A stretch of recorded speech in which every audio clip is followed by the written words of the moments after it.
Ethan Carter, a seasoned investigator with a reputation for solving the most intricate cases, arrived in the small, isolated town of Ravenwood on a foggy autumn morning. The town had a reputation for being quaint and peaceful, but recent reports of mysterious disappearances had disrupted its calm facade. Ethan, tasked with unraveling these enigmas, couldn't ignore the unsettling feeling that seemed to permeate the very air of Ravenwood.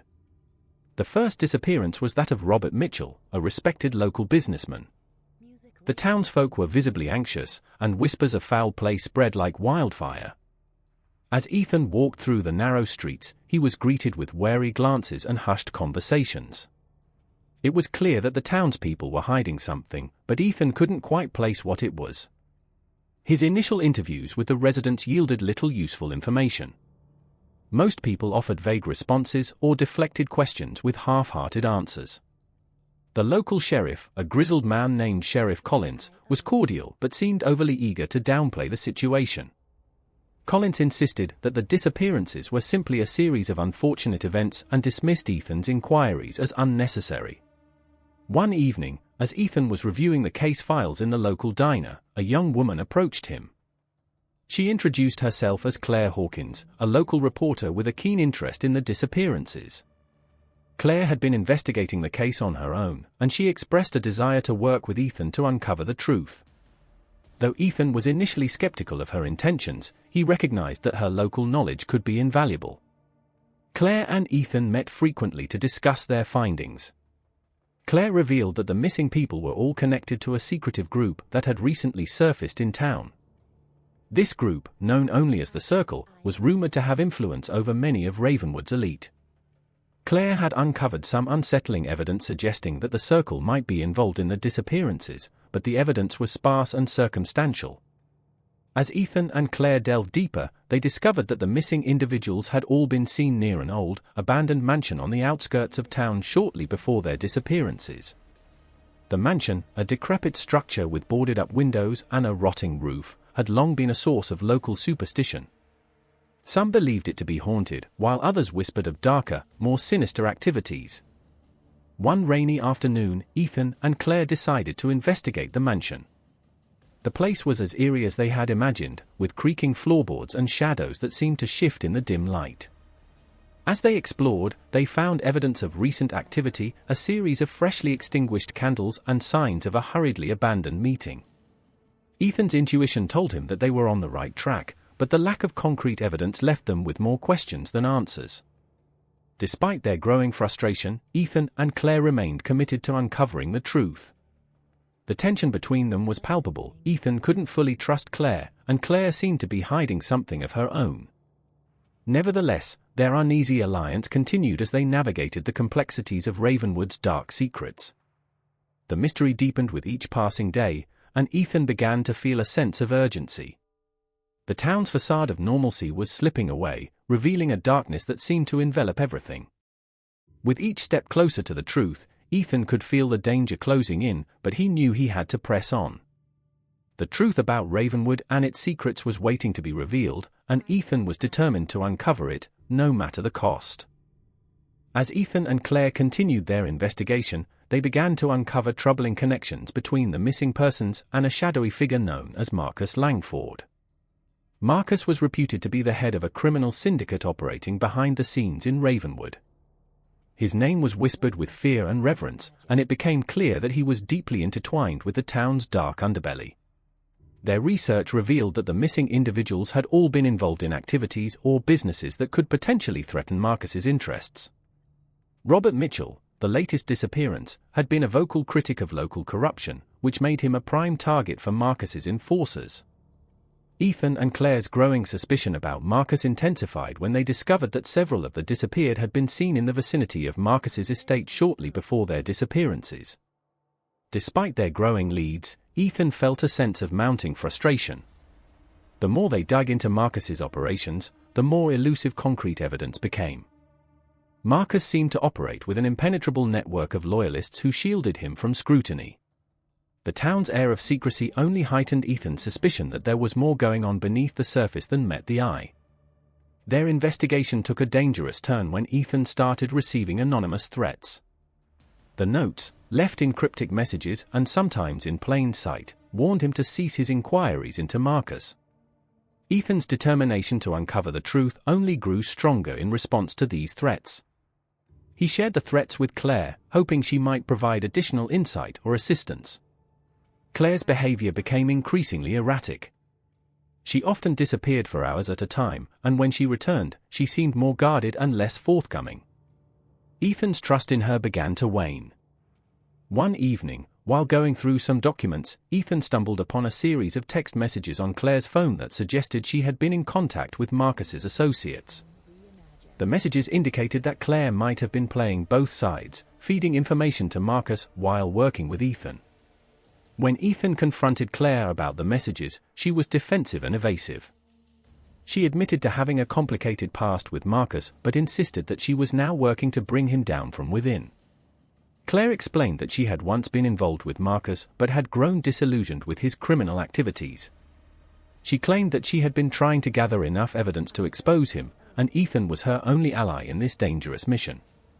Despite Claire's assurances, Ethan was torn. He wasn't sure if he could fully trust her, but he had no other leads. Reluctantly, he decided to continue working with her, albeit with a heightened sense of caution. Their investigation focused on the abandoned mansion once more, which had become a focal point in their search for evidence. Ethan hoped that uncovering more about the mansion's connections to Marcus might provide the breakthrough they needed. Their efforts led them to discover that the mansion had once been a meeting place for high-profile figures involved in illicit activities. Claire found old records and photographs that revealed the mansion's history as a hub for secret gatherings. Among the documents, they discovered a ledger that listed names and transactions, some of which matched the profiles of the missing individuals. The ledger's contents were damning and pointed towards a network of corruption that reached far beyond Ravenwood. Ethan and Claire realized they were on the verge of something significant. However, their progress came with increasing danger. The more they uncovered, the more they felt the weight of Marcus's influence pressing down on them. The tension between Ethan and Claire grew as their trust in each other wavered. Ethan couldn't shake the feeling that Claire was hiding something crucial. Meanwhile, Claire struggled with her own internal conflicts, torn between her desire for redemption and the fear of Marcus's retribution. As their investigation reached a critical juncture, Ethan knew they needed to act quickly. The truth about Marcus and his operation was within reach, but the stakes had never been higher. Ethan's unease with Claire's actions reached a breaking point. After discovering incriminating messages that suggested her complicity with Marcus Langford, Ethan confronted her with mounting frustration and anger. They were in Ethan's temporary office at a local motel, cluttered with case files and scattered documents. The dim light from a desk lamp cast shadows on the walls, adding to the tense atmosphere. "Claire, we need to talk," Ethan began, his voice taut with suppressed emotion. "I found messages on your phone that suggest you've been in contact with Marcus's people. What's going on?" Claire's face paled, and she seemed momentarily taken aback. "Ethan, listen to me. It's not what it looks like. Yes, I've had contact with Marcus's associates, but I'm not working for him. I've been trying to gather evidence to bring him down." Ethan's skepticism was evident. "How can I trust you now? Your actions suggest otherwise." Claire took a deep breath, her eyes reflecting both frustration and desperation. "I understand why you doubt me, but you need to believe me. I used to be involved with Marcus's operations, but I broke away because I realized how deep his corruption runs. I'm trying to make amends by helping you." Despite Claire's earnest plea, Ethan found it hard to reconcile her words with the evidence he had uncovered. Yet, with no other leads and no one else to turn to, he reluctantly agreed to continue working with her, albeit with a heightened sense of caution. Their joint efforts focused on a high-risk plan to expose Marcus. They decided to infiltrate one of Marcus's secret meetings, hoping to gather definitive evidence of his criminal activities. Claire had managed to arrange an invitation to the event under the guise of a new journalist interested in covering local crime. On the night of the meeting, Ethan and Claire arrived at an upscale but discreet venue, a grand estate hidden behind tall gates and thick hedges. The event was a masquerade ball, adding an extra layer of secrecy and intrigue. Ethan, disguised in formal attire and a mask, mingled with the guests while Claire used her position to access restricted areas. The atmosphere was opulent yet eerie, with the guests speaking in hushed tones and glancing around as if wary of being overheard. As the night progressed, Ethan noticed Claire slipping away from the main gathering. He followed her discreetly and saw her enter a private room where several high-ranking individuals, including Marcus, were gathered. Ethan strained to listen through the partially closed door. From his vantage point, he could hear snippets of conversation about illicit deals and secretive transactions. Suddenly, Ethan's heart sank as he saw Claire emerging from the room, accompanied by Marcus. Their conversation was intense but inaudible from Ethan's position. Marcus's demeanor was threatening, and Claire looked increasingly distressed. Ethan's worst fears seemed to be coming true. Claire was still entangled with Marcus, and her earlier assurances might have been nothing more than a facade. Determined to confront her, Ethan waited until the event was over and Claire had returned to the main hall. He approached her with a mixture of anger and sadness. "Claire, I saw you with Marcus. What's going on? You promised me you were working to expose him, not assist him." Claire's face was flushed, and her eyes were filled with tears. "Ethan, I didn't want you to find out like this. I made a deal with Marcus to protect myself and get close to him for the investigation. But things have gotten out of hand.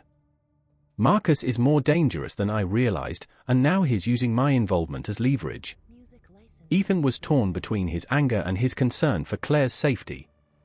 "We need to get out of here before it's too late." The urgency in Ethan's voice snapped Claire into action. They quickly left the estate, but Ethan couldn't shake the feeling of betrayal. Claire's actions had endangered their mission and their lives. As they drove away from the estate, Ethan struggled to reconcile the reality of Claire's involvement with his desire to see justice done. Back at their temporary base, Ethan reviewed their findings with renewed determination. Despite the personal betrayal, he knew that the evidence they had gathered could still be used to bring Marcus to justice. The stakes were higher than ever, and the threat posed by Marcus and his network loomed large. With Claire's true motives now in question, Ethan had to navigate the treacherous path ahead with caution, knowing that the final revelation of the truth was just within reach. The tension between Ethan and Claire reached its peak as they continued their efforts to dismantle Marcus Langford's criminal empire. Despite Claire's claims of being coerced, Ethan could no longer fully trust her. The stakes had never been higher, and Ethan was determined to uncover the truth about Marcus, even if it meant confronting Claire's betrayal head-on. Their investigation revealed a chilling truth: Marcus was not the mastermind behind the disappearances. Instead, Claire had been orchestrating the entire scheme from behind the scenes. Ethan discovered this when he intercepted a series of encrypted messages between Claire and Marcus, detailing the intricate plans she had set in motion. The realization was devastating. Claire had manipulated both Ethan and Marcus, using them to cover her tracks and maintain control over the town. The final piece of the puzzle fell into place when Ethan unearthed a hidden ledger in Claire's possession. The ledger contained detailed records of her operations, including names, dates, and transactions related to the disappearances. The evidence pointed directly to Claire as the true architect of the scheme. She had orchestrated the abductions to eliminate threats to her growing influence and control over Ravenwood. The revelation was a crushing blow. Ethan felt a profound sense of betrayal and anger, but he knew he had to act swiftly. Claire's manipulation had placed both his and the town's safety at risk. As Ethan prepared to expose her crimes, he grappled with the emotional weight of the situation. The woman he had trusted and worked closely with had been deceitful all along. Ethan arranged a meeting with Claire, hoping to confront her and gather final evidence before making her actions public. They met at the same abandoned mansion where their investigation had begun. The mansion's decaying grandeur provided a stark backdrop for the confrontation, its eerie silence amplifying the gravity of the moment. Claire arrived, visibly tense and defensive.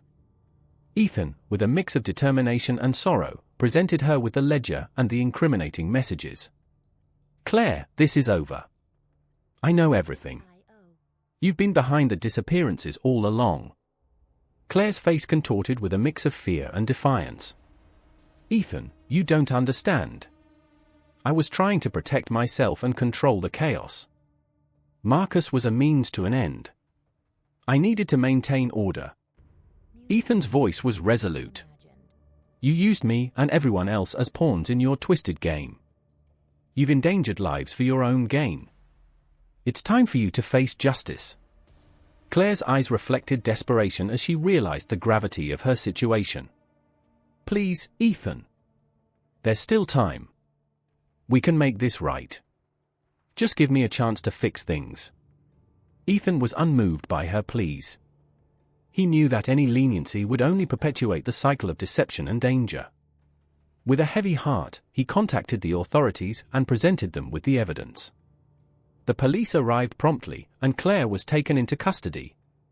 The once mysterious web of lies was now exposed, and the town of Ravenwood began to process the shocking truth. As Claire was led away, Ethan couldn't help but reflect on the personal cost of the investigation. The betrayal by someone he had trusted deeply was a painful reminder of the complexities of human nature. Yet, he was resolute in his commitment to justice. The truth had been uncovered, and Marcus Langford's criminal network was dismantled. With Claire in custody and Marcus's operations exposed, Ravenwood began the slow process of healing. The town's dark secrets were brought to light, and the missing individuals were mourned and remembered. Ethan, though deeply affected by the ordeal, took solace in knowing that justice had prevailed. As he left Ravenwood, Ethan carried with him a profound understanding of the price of truth and the importance of unwavering integrity.